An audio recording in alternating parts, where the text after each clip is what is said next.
नमस्कार दोस्तों, मैं सुप्रिया स्वागत करती हूँ आपका डिकोड एग्जाम के डेली करंट अफेयर की क्लास में। दोस्तों, जैसा कि कल संडे था और कल करंट अफेयर की क्लास आपकी नहीं चली थी, तो आज की क्लास में हम 2 दिनों के करंट अफेयर जिसमें से हम बात करेंगे 23 और 24 जुलाई यानी कि 23 और 24 जुलाई के करंट अफेयर को यहाँ पे हम एक साथ यहाँ पे डिस्कस करेंगे। तो चलिए जल्दी से आप सभी लोग सेशन से जुड़ जाइए, सेशन को शेयर कर दें आप सभी लोग। और जैसा कि मैं उम्मीद कर रही हूँ कि कल संडे था तो आप लोगों ने प्रॉपर जो है यूटिलाइज किया होगा संडे को, आप लोगों ने अच्छे से सारी चीज़ों को रिवीजन किया होगा। और जो लोग स्पेशली शॉर्ट नोट्स बना रहे हैं करंट अफेयर का, उन्होंने भी रिवीजन किया होगा और साथ ही साथ अदर सब्जेक्ट का भी आप लोग रिविजन करते हुए चलिए, क्योंकि देखिए जल्दी अभी यूपी पीसीएस आरओ की भी वैकेंसी जल्दी आने वाली है, नोटिफिकेशन आने वाला है, तो आप लोग अभी से उसकी प्रिपरेशन में लग जाइए उसके सिलेबस के अकॉर्डिंग। तो चलिए देर नहीं करते हैं और अपनी क्लास स्टार्ट करते हैं। क्लास स्टार्ट करूं उसके पहले कहना चाहूंगी कि जल्दी से चैनल को सब्सक्राइब कर लीजिए और बेल आइकन को प्रेस कर लीजिए। इससे आपको चैनल से रिलेटेड हर क्लास की वीडियो का प्रॉपर नोटिफिकेशन मिलेगा और आपकी कोई भी क्लास मिस नहीं होगी।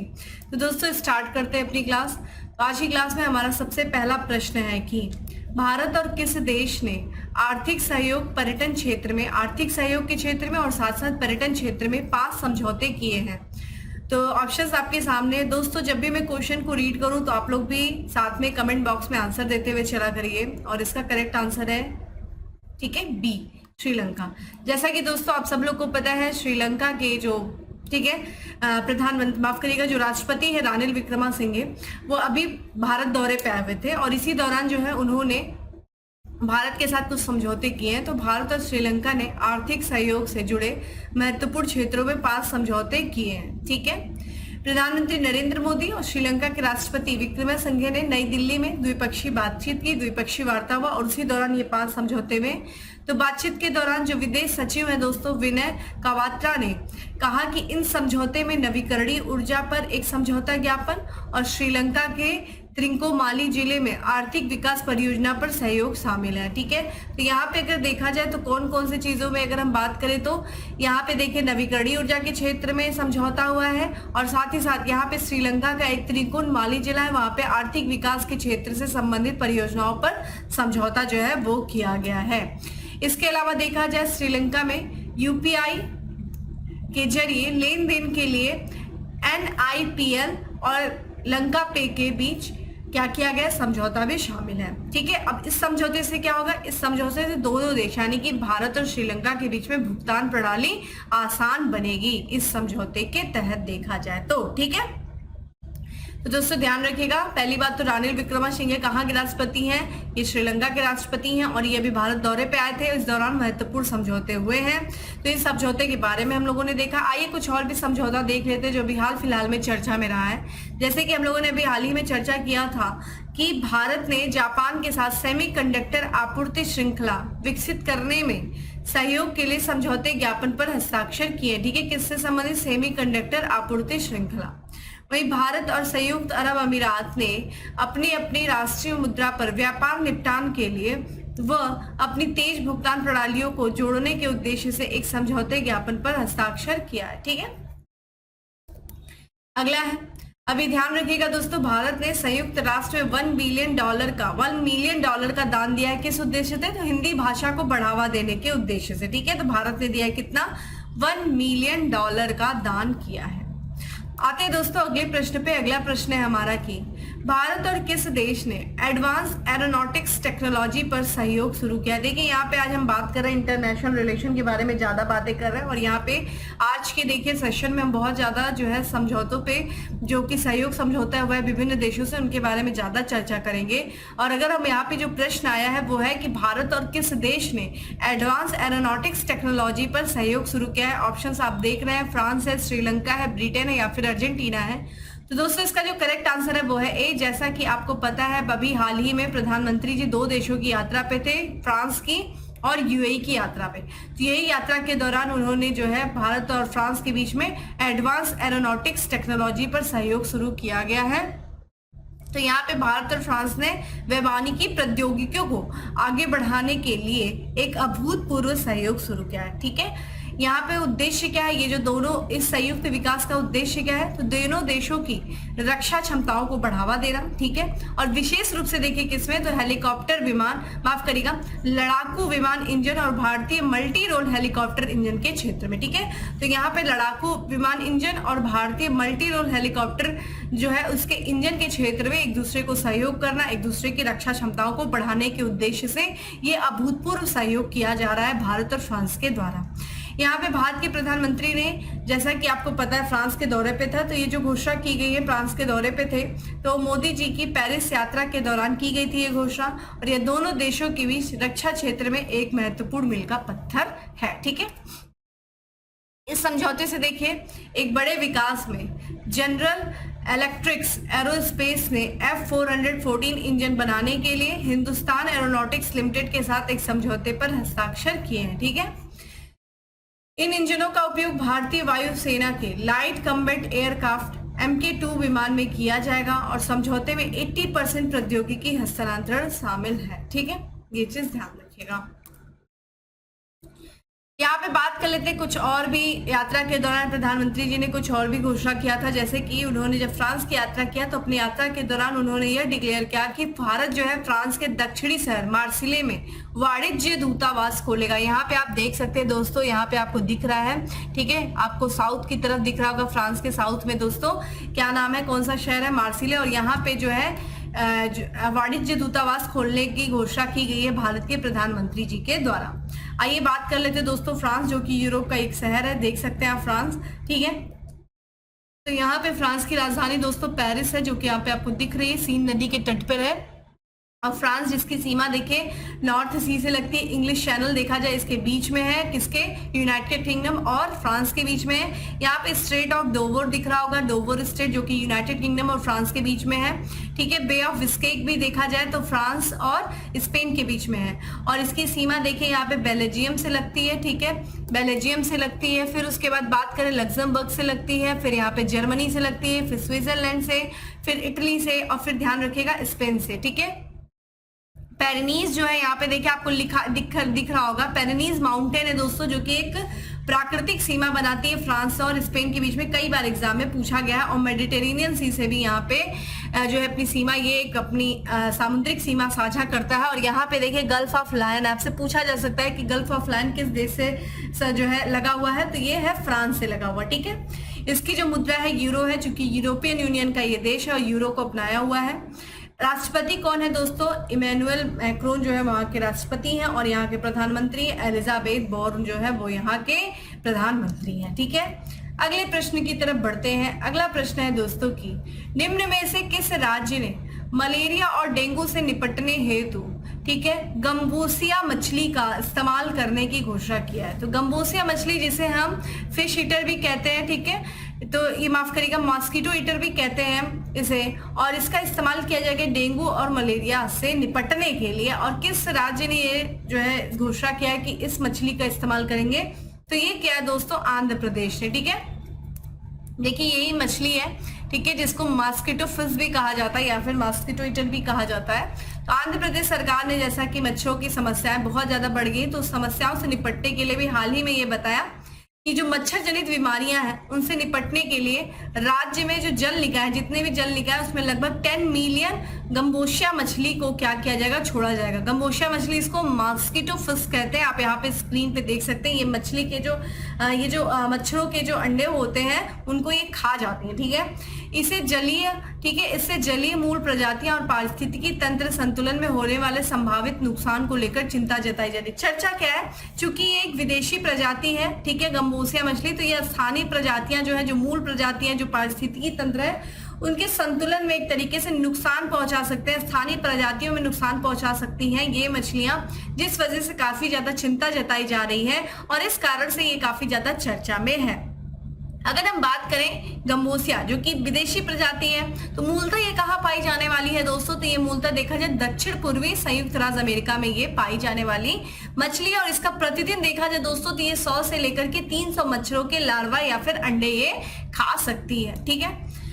अंतर्राष्ट्रीय प्रकृति संरक्षण संघ की बात करें तो गंबोशिया को दोस्तों विश्व के 100 सबसे खराब आक्रामक विदेशी प्रजातियों में से एक घोषित किया गया है। तो आप ये देख सकते हैं, इसीलिए चिंता की ये बात है कि अगर ये प्रजातियों को छोड़ा जाएगा मलेरिया और डेंगू से निपटने के लिए, तो ये स्थानीय प्रजातियों को भी एक तरफ तो नुकसान भी दे रहा है, एक तरफ से फायदा दे रहा है कि मच्छरों से जो जनित बीमारियां हैं उसको रोका जा सकेगा, लेकिन दूसरी तरफ जो स्थानीय प्रजातियां हैं उन पर आक्रामक जो है विदेशी प्रजाति के नुकसान वाले चीजें देखने को मिल सकती है। ये जो मछली है ये देश में मलेरिया नियंत्रण कार्यक्रम का प्रमुख हिस्सा बनी हुई है और इसे आंध्र प्रदेश हो गया, चंडीगढ़ हो गया, उत्तर प्रदेश जैसे जो शहर है देश भर के राज्यों के मीठे जल निकायों में छोड़े जाने का काम जारी है। ठीक है, तो विभिन्न सरकारें जो है मलेरिया से, डेंगू से या फिर मच्छरों को खत्म करने के लिए इस, ठीक है, क्या नाम है दोस्तों, गंबोशिया मछली का इस्तेमाल करें। ध्यान रखिएगा, ये मछली आपसे पूछी जा सकती है कि हाल ही में चर्चा में रहा गंबोशिया क्या है। तो एक मछली है जो कि मॉस्किटो फिश है, मछली जो मच्छरों के अंडे को खा जाती है और इससे डेंगू और मलेरिया जैसे जो मच्छर जनित बीमारी है उसमें नियंत्रण पाने में जो है नियंत्रण पाया जा सकता है। चलिए आप मुझे बताइए डेंगू, ठीक है, किससे होता है? डेंगू और मलेरिया किससे होता है? प्रोटोजोआ से होता है या फिर वायरस से होता है और किस मच्छर, इसका वाहक कौन है? ठीक है, वाहक बताइए, दोनों का वाहक बताइए, वेक्टर कौन है इन दोनों बीमारियों के? ठीक है, कौन से मच्छर हैं? आप मुझे कमेंट बॉक्स में आंसर करिए और साथ ही साथ बताइए विश्व मलेरिया दिवस कब मनाया जाता है। अगले प्रश्न की तरफ बढ़ते हैं। अगला प्रश्न है कि ओप्पो इंडिया ने किस राज्य में पहला पीपीपी मॉडल यानी कि पब्लिक प्राइवेट पार्टनरशिप मॉडल अटल टिंकरिंग लैब स्थापित की है? तो ओप्पो इंडिया ने कहाँ पे किया है दोस्तों, किस राज्य में किया है? तो ये किया है केरल में। Correct answer is D. NITI Aayog के अटल इनोवेशन मिशन के साथ ओप्पो इंडिया के सहयोग ने पहली अटल टिंकरिंग लैब की स्थापना की जो पीपीपी मॉडल पर आधारित है। ठीक है, किस पर आधारित है? ये पहली अटल टिंकरिंग लैब की स्थापना जो कि पीपीपी मॉडल पर आधारित है, इसका इन्होंने स्थापना किया आधारित। ठीक है, और यहाँ पे ओप्पो इंडिया ने नीति आयोग के अटल इनोवेशन मिशन के सहयोग से कहां पे किया है? केरल में। ठीक है, पहला यानी कि पब्लिक पार्टनर प्राइवेट, ठीक है, public partner partnership, public private partnership यानी कि सार्वजनिक निजी भागीदारी मॉडल जो है अटल टिंकरिंग लैब को स्थापित किया। कहाँ किया दोस्तों? केरल में किया है। किसने किया है? ओप्पो इंडिया ने किया है। यहाँ पे कौशल विकास और उद्यमिता और सूचना प्रौद्योगिकी राज्य मंत्री राजीव चंद्रशेखर द्वारा त्रिशूर के कुरियाचिरा के सेंट पॉल, ठीक है, CEHSS में अटल टिंकरिंग लैब का उद्घाटन किया गया है। तो कहाँ पे भी किया गया है दोस्तों? केरल के त्रिशूर में इसको बनाया गया है। ध्यान रखिएगा, पीपीपी मॉडल के तहत जो है पहला अटल टिंकरिंग लैब केरल में स्थापित किया गया है। ठीक है, और नीति आयोग के सहयोग से जो है ओप्पो इंडिया ने इसे स्थापित किया।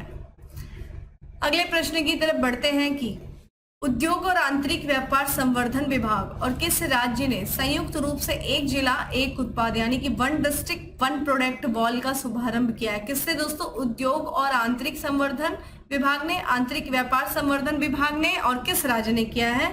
तो इसका करेक्ट आंसर हो जाएगा दोस्तों गुजरात ने। ठीक है, आइए इसके बारे में चर्चा करते हैं। तो वाणिज्य और उद्योग मंत्रालय के उद्योग और आंतरिक, ध्यान रखिएगा किस मंत्रालय के तहत आता है? ये department for promotion of industry and internal trade, ये आता है ministry of commerce and industry के अंतर्गत आता है। ठीक है, वाणिज्य और उद्योग मंत्रालय के अंतर्गत आता है। कौन सा विभाग दोस्तों? उद्योग और आंतरिक व्यापार संवर्धन विभाग। और इसी के तहत एक पहल एक जिला, ठीक है, एक पहल जो चलाई जा रही है जिसका नाम है एक पहल एक उत्पाद कार्यक्रम ने नई दिल्ली में गुजरात सरकार के साथ अपने पहले सहयोग का शुभारंभ किया है। ठीक है, सहयोग का उद्देश्य क्या है? तो राज्य के स्वदेशी शिल्प और कारीगरों को बढ़ावा देना इस सहयोग का बेसिकली उद्देश्य है। ठीक है, यहाँ पे DPIIT की संयुक्त सचिव जो है जिनका नाम है श्रीमती मनमीत नंदा और रेजिडेंट कमिश्नर तथा गुजरात सरकार के वित्त विभाग के सचिव जिनका नाम है श्रीमती आरती कंवर, उन्होंने करवी गुजरात भवन में संयुक्त रूप से one district one product wall का उद्घाटन किया। तो उद्घाटन किसके द्वारा किया गया है आप ये देख सकते हैं। और यहाँ पे one district one product Gujarat के 68 विशिष्ट उत्पादों का एक समृद्ध संग्रह, ठीक है, जो वहाँ पे स्थानीय कारीगरों के द्वारा जो उत्पादन किया जाता है, जो विशिष्ट उत्पाद है उन्हीं का ये एक समृद्ध संग्रह है। कितने उत्पादों का? तो 68 विशिष्ट उत्पादों का, जिसमें देखिए क्या क्या है, गमथी ब्लॉक प्रिंट है, माता नी पछेड़ी, ये भी देखिए हम लोगों ने बात किया था, गुजरात से संबंधित है, जीआई टैग मिला इसे। जैसे पारंपरिक शिल्प से लेकर मूंगफली और जीरा जैसे कृषि उत्पाद तक शामिल है। ठीक है, ये चीज ध्यान रखिएगा। चलिए दोस्तों अगले प्रश्न की तरफ बढ़े, लेकिन उसके पहले बात कर लेते हैं कुछ अन्य करंट अफेयर की जो भी हाल फिलहाल में चर्चा में रहा है। जैसे कि जूना खटिया गांव के, ठीक है, हड़प्पा सभ्यता के पूर्व शहरी चरण के अवशेष मिले। तो आपसे पूछा जा रहा है कि ये किस राज्य का है, ये जूना खटिया गांव, जो कि जहां से हड़प्पा सभ्यता के पूर्व शहरी चरण के अवशेष मिले दोस्तों, तो ये गुजरात का है। ठीक है, वहीं हाल ही में गोपालपुर बंदरगाह ने कार्गो हैंडलिंग में राष्ट्रीय रिकॉर्ड बनाया है। तो ये कहाँ स्थित है गोपालपुर बंदरगाह, तो ये उड़ीसा का है। वहीं अडानी समूह ने भारत की पहली अंतरराष्ट्रीय बिजली परियोजना शुरू की है झारखंड में। ठीक है, झारखंड में। अगले प्रश्न की तरफ बढ़ते हैं। अगला प्रश्न है कि उत्तर पूर्वी क्षेत्रीय कृषि विपणन निगम नेरामेक ने किस शहर में, ठीक है, शोकेसिंग त्रिपुरा का आयोजन किया है। तो शोकेसिंग त्रिपुरा का आयोजन किसके द्वारा किया गया है, उत्तर पूर्वी क्षेत्रीय कृषि विपणन निगम के द्वारा। किस शहर में, तो ये उत्तर प्रदेश के वाराणसी शहर में। ठीक है, यहाँ पे हम बात करें त्रिपुरा, ये भारत के, अगर हम त्रिपुरा की बात करें तो ये उत्तर पूर्वी क्षेत्र का एक अद्वितीय अर्ध पहाड़ी क्षेत्र, ध्यान रखिएगा। हमने बताया था ये 7 सिस्टर्स में से एक है दोस्तों।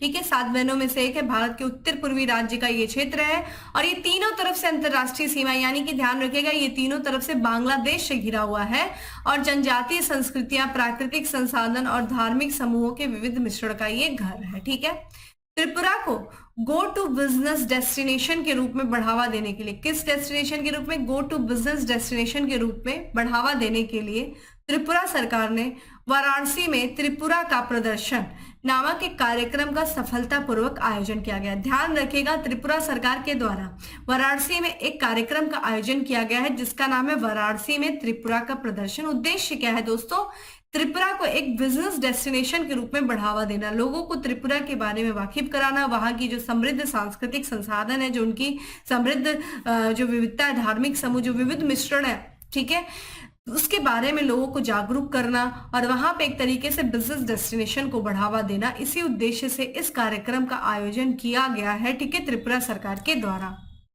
इस अवसर पर जीआई टैग, जैविक त्रिपुरा क्लीन, ठीक है, पाइनएप्पल सहित अपने समृद्ध हथकरघा और हस्तशिल्प उद्योग, पर्यटन, रबड़, बांस की उपज के साथ साथ अन्य कृषि बागवानी उत्पादों का प्रदर्शन किया। उत्तर पूर्वी क्षेत्र विकास मंत्रालय भारत सरकार के तहत एक केंद्रीय सार्वजनिक क्षेत्र उद्यम उत्तर पूर्वी क्षेत्रीय कृषि विपणन निगम के सहयोग से आयोजित यह कार्यक्रम त्रिपुरा राज्य के 7 विभागों द्वारा आयोजित किया गया है। ठीक है दोस्तों, तो ये ध्यान रखिएगा, आप लोग के लिए बेसिकली ये इंपॉर्टेंट है कि ये जो शोकेसिंग त्रिपुरा का आयोजन वाराणसी में किया गया है। ठीक है, अगले प्रश्न की तरफ बढ़ते हैं। अगला प्रश्न है दोस्तों की, निम्न में से किस राज्य सरकार ने ग्रामीण आवास न्याय योजना शुरू की है। तो ये दोस्तों किया है छत्तीसगढ़ सरकार ने। ठीक है, तो राज्य में गरीबों को मुफ्त आवास सुविधा प्रदान करना। ठीक है, ध्यान रखिएगा, छत्तीसगढ़ सरकार यानी कि छत्तीसगढ़ के जो मुख्यमंत्री दोस्तों, जिनका नाम है भूपेश बघेल, उन्होंने एक ग्रामीण आवास न्याय योजना शुरू की है जो कि नई आवास योजना है। उद्देश्य क्या है, वहां पे जितने भी गरीब हैं, ठीक है, राज्य में जो गरीब हैं उनको मुफ्त आवास की सुविधा प्रदान करना, और इसी उद्देश्य से ग्रामीण आवास न्याय योजना पहल शुरू की गई है छत्तीसगढ़ सरकार के द्वारा। यहाँ पे जो है ग्रामीण आवास न्याय योजना उन परिवारों को कवर करेगी, कुछ कंडीशन है, जो पंचायत और ग्रामीण विकास विभाग द्वारा किए गए नए सर्वेक्षण के आधार पे 2011 SCCC के आधार पर पीएम आवास योजना के लिए पात्र नहीं है। तो जो प्रधानमंत्री आवास योजना के पात्र नहीं है, उन्हीं परिवारों को इसमें कवर किया जाएगा। ठीक है, पंचायत और ग्रामीण विकास के द्वारा एक सर्वेक्षण किया जाएगा, उसी सर्वेक्षण के आधार पे जो है लोगों को, वहां के छत्तीसगढ़ के जो गरीब हैं उनको गरीब आवास न्याय योजना के तहत मुफ्त आवास सुविधा प्रदान की जाएगी। ठीक है, यहाँ पे हम बात कर लेते हैं कुछ और भी करंट अफेयर जो कि अन्य राज्यों से संबंधित है। सबसे पहला तो हम छत्तीसगढ़ से ही बात कर रहे हैं कि पहले डिजिटल रेडियो स्टेशन रेडियो संगवारी का शुभारंभ किया गया कहाँ पे दोस्तों, छत्तीसगढ़ में। राज्य सरकार ने ग्रीन हाइड्रोजन पॉलिसी तैयार करने की घोषणा किया है। किस राज्य सरकार ने, हिमाचल प्रदेश ने। मुख्यमंत्री वृक्ष संपदा योजना शुरू की है, किस राज्य सरकार ने, छत्तीसगढ़ ने। राज्य सरकार ने दयालु योजना शुरू किया है। किस राज्य सरकार ने? तो हरियाणा सरकार ने दयालु योजना शुरू किया है। राज्य सरकार ने राज्य खेल पुरस्कार और सम्मान योजना शुरू की है। कहां पे दोस्तों? बिहार राज्य सरकार ने राज्य खेल पुरस्कार और सम्मान योजना शुरू किया है। यहाँ पे हम उत्तराखंड के संबंधित एक और देख लेते योजना। राज्य सरकार ने एकल महिलाओं के लिए स्वरोजगार योजना शुरू करने की घोषणा की। किस राज्य सरकार ने? उत्तराखंड राज्य सरकार ने। तो ये कुछ महत्वपूर्ण योजनाएं हैं जो विभिन्न राज्य सरकारों के द्वारा शुरू की गई हैं और आपके एग्जाम के लिए इंपॉर्टेंट है, इनको अच्छे से देख लीजिएगा। अगले प्रश्न की तरफ दोस्तों बढ़ते हैं और अगला प्रश्न है हमारा कि हाल ही में भारत ने रक्षा संबंधों को आगे बढ़ाने और औद्योगिक सहयोग को बढ़ावा देने के लिए किस देश के साथ एक समझौते पर हस्ताक्षर किया? ध्यान रखिएगा, रक्षा संबंधों को आगे बढ़ाने और औद्योगिक सहयोग को भी बढ़ावा देने के उद्देश्य से एक समझौता ज्ञापन हुआ है राज्य के, ठीक है, रक्षा मंत्रालय और यहाँ पे अर्जेंटीना। ठीक है, correct answer is B, Argentina, जो कि साउथ अमेरिका का देश है। ठीक है, और दूसरा साउथ अमेरिका में अगर देखा जाए क्षेत्रफल की दृष्टि से तो दूसरा सबसे बड़ा देश है, जो कि पहला ब्राजील है। भारत ने रक्षा संबंधों को आगे बढ़ाने और औद्योगिक सहयोग को बढ़ावा देने के लिए अर्जेंटीना के साथ क्या किया है? समझौते पर हस्ताक्षर किया है। जैसा कि अर्जेंटीना के रक्षा मंत्री जॉर्ज टायाना ने अपने समकक्ष भारत के रक्षा मंत्री राजनाथ सिंह के साथ द्विपक्षीय बैठक की और उसी बैठक के दौरान ये निर्णय लिया गया है। इसी बैठक में पहले अतिथि गणमान्य व्यक्ति को त्रिसेवा गार्ड ऑफ ऑनर भी प्रस्तुत किया गया। इस बैठक के दौरान, ठीक है, रक्षा सहयोग और अधिकारियों और कैडेटों के प्रशिक्षणों के क्षेत्र में आदान प्रदान से संबंधित मुद्दों पर चर्चा की गई। तो ये जो बैठक किया गया है, इस बैठक में क्या क्या चीजें जो है की गई हैं, चर्चा किया गया है, ये सारी चीजें डिस्कस किया गया है यहाँ पे। चलिए, अब आज आपका वर्क क्या है? आज आप लोग एटलस खोलेंगे। ठीक है, एटलस में अब आप देखेंगे दोस्तों, क्या एटलस में आपका काम है आज का कि आप अर्जेंटीना को देखिए कि अर्जेंटीना की लोकेशन क्या है, उसकी कैपिटल क्या है, अर्जेंटीना किन किन देशों से और किन किन सागरीय क्षेत्रों से अपनी सीमा को साझा करता है। ये आज आपकी जिम्मेदारी है, आज आप इसको वर्क करेंगे। ठीक है, अगले प्रश्न की तरफ बढ़ते हैं कि हाल ही में किस राज्य सरकार द्वारा न्यूनतम आय की गारंटी के लिए विधेयक पेश किया गया है? न्यूनतम आय की गारंटी के लिए विधेयक जो पेश किया गया है वो राजस्थान सरकार के द्वारा पेश किया गया। ठीक है, तो राजस्थान सरकार द्वारा विधानसभा में न्यूनतम आय की गारंटी के लिए राजस्थान न्यूनतम गारंटी आय विधेयक 2023 पेश किया गया है। ठीक है, और ये जो है, जो न्यूनतम आय गारंटी विधेयक में 3 क्षेत्र शामिल है। न्यूनतम गारंटीकृत आय का अधिकार, गारंटीकृत रोजगार का अधिकार और गारंटीकृत सामाजिक सुरक्षा पेंशन का अधिकार। ठीक है, तो इस तरह की जो है न्यूनतम आय गारंटी पेश करने वाला जो है राजस्थान पहला राज्य बन गया है। ठीक है, यानी कि यह विधेयक राज्य सरकार द्वारा महंगाई से राहत दिलाने के लिए शुरू की गई पहल का ये हिस्सा है। ठीक है, तो ये चीज ध्यान रखिएगा कि न्यूनतम आय की गारंटी के लिए न्यूनतम गारंटी आय विधेयक पेश किया गया है। किसके द्वारा? राजस्थान सरकार के द्वारा विधानसभा में। यहाँ पे देखिए, विधानसभा ने एक और विधेयक पास किया जिसका नाम है मृत शरीर का सम्मान विधेयक 2023। इसे पारित किया गया है। तो देखिए, बहुत से लोग होते हैं जनरली, वो कभी कभी जो मृतक के शरीर को रख के जमीन पर काफी ज्यादा प्रदर्शन करने, धरना प्रदर्शन करते हैं। तो इसी चीज को रोकने के लिए वहां की सरकार ने, राजस्थान की सरकार ने विधानसभा में मृत शरीर का सम्मान विधेयक पारित किया। तो इस विधेयक के तहत अगर ये विधेयक जो है ये लागू होगा तो इसमें जो है कि अगर कोई भी अपनी मांग को मनवाने के लिए, ठीक है, जो शव होते हैं उनको सामने रख करके अगर धरना करेगा तो उनको क्या किया जाएगा? सरकार की तरफ से दंडित किया जाएगा। उनको 5 साल तक की जेल की सजा भी दी जा सकती है इस विधेयक के पारित होने पर। ठीक है, और इस तरह का कानून बनाने वाला राजस्थान जो है पहला राज्य है। ये भी इंपॉर्टेंट है दोस्तों, ये काफी स्टार कर लीजिएगा। ये क्वेश्चन, इस तरह के प्रश्न बिल्कुल भी पूछे जाते हैं हमारे एग्जाम में, तो इसको स्टार कर लीजिएगा। आते हैं आज के लास्ट प्रश्न की तरफ, जो कि हमारा संबंधित है किससे? डेट से। तो आज का हमारा लास्ट क्वेश्चन है कि हाल ही में कब विश्व मस्तिष्क दिवस मनाया गया? तो विश्व मस्तिष्क दिवस मनाया गया दोस्तों, कब मनाया गया? 22 जुलाई को मनाया गया।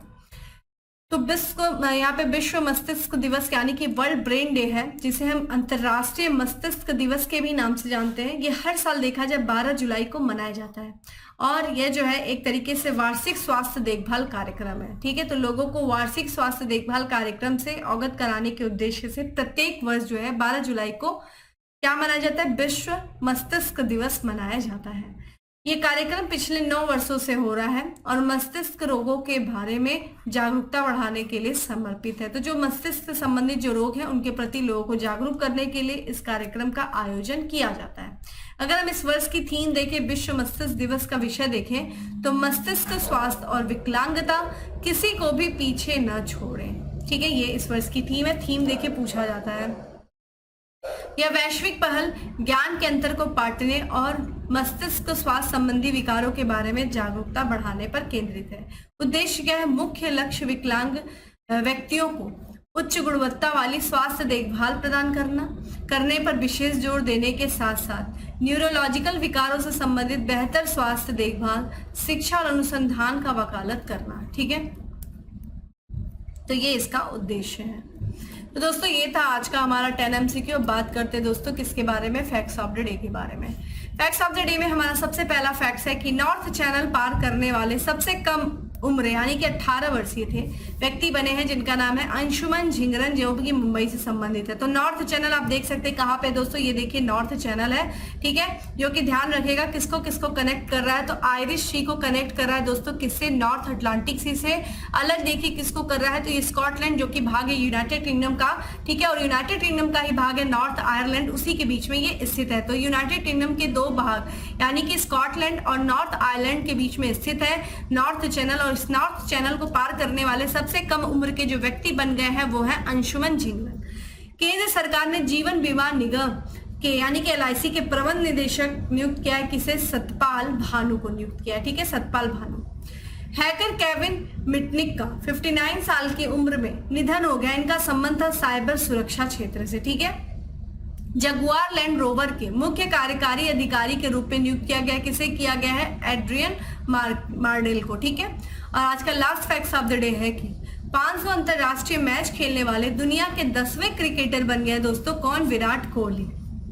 अब बात करते हैं दोस्तों टॉप 10 स्टैटिक्स जीके के बारे में। तो रोगियों के दांतों की जांच के लिए दंत चिकित्सक द्वारा प्रयोग किए जाने वाला दर्पण कहलाता है दोस्तों। कौन सा दर्पण? अवतल दर्पण, जिसे हम कॉनकेव कहते हैं। ठीक है, तो जो डेंटिस्ट के द्वारा जो दांतों की जांच के लिए जो दर्पण इस्तेमाल किया जाता है उसको अवतल दर्पण या फिर कॉनकेव, ठीक है, मिरर कहते हैं। अकबर की इच्छा के अनुसार रामायण का फारसी में अनुवाद किया गया। किसके द्वारा? अब्दुल कादिर बदौनी के द्वारा रामायण का फारसी में अनुवाद किया गया। किसके कहने पर? अकबर के कहने पर। माउंटबेटन योजना, जिसे हम योजना बाल्कन भी कहते हैं, ये किस चीज का आधार बना? तो देश का बंटवारे का। इसी योजना के आधार पर भारत जो है 2 भागों में बंट गया, भारत और पाकिस्तान।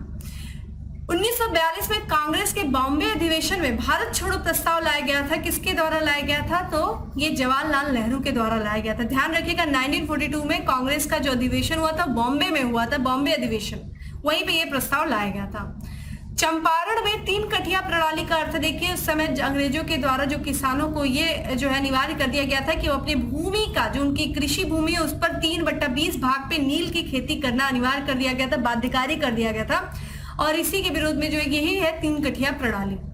भारत में आमदनी पर कर की शुरुआत की गई थी किसके द्वारा? जेम्स विल्सन के द्वारा। स्वतंत्रता का नवग्रहित तिरंगा पहली बार लहराया गया था। कब लहराया गया था? 31 दिसंबर 1929 को। ध्यान रखिएगा ये प्रश्न पूछा गया था, डेट के साथ पूछा गया है। ठीक है, उसमें कई सारे ऑप्शन है, 30 दिसंबर था, 29 दिसंबर था, 31 दिसंबर आंसर था दोस्तों, इसलिए ये सारी ध्यान रखिएगा चीजें। हवाई जहाज के टायरों को चौड़ा करने में प्रयुक्त गैस होती है। कौन सी गैस जो है हवाई जहाज के टायरों को चौड़ा करने के लिए प्रयोग की जाती है? नाइट्रोजन। लाल स्याही होता है, रेड इंक जो होता है वो किससे बनाया जाता है? तो इयोसिन से बनाया जाता है। शाहजहां ने शाह बुलंद इकबाल की पदवी दी थी। किसे? दारा शिकोह को दी थी। दारा शिकोह कौन था दोस्तों? औरंगजेब का भाई थे, उन्हें शाह बुलंद इकबाल की पदवी दी गई थी। तो दोस्तों ये था आज का हमारा टॉप 10 स्टैटिक्स जीके। तो आज के करंट अफेयर में हम लोगों ने टॉप 10 जो है MCQs देखा, उसके साथ फैक्ट्स ऑफ द डे और साथ ही साथ हम लोगों ने टॉप 10 स्टैटिक्स जीके भी देखा। उम्मीद करती हूँ आपको अच्छा लगा होगा दोस्तों। अगर अच्छा लगा है तो प्लीज आप लोग शेयर करें, लाइक्स बढ़ाएं, कमेंट बढ़ाएं, जो भी मैं क्वेश्चन पूछती हूँ उसका प्लीज आंसर करें और अपनी ओपिनियन जरूर बताएं कि आपको कैसा लग रहा है करंट अफेयर का सेक्शन, जरूर से जरूर बताएं।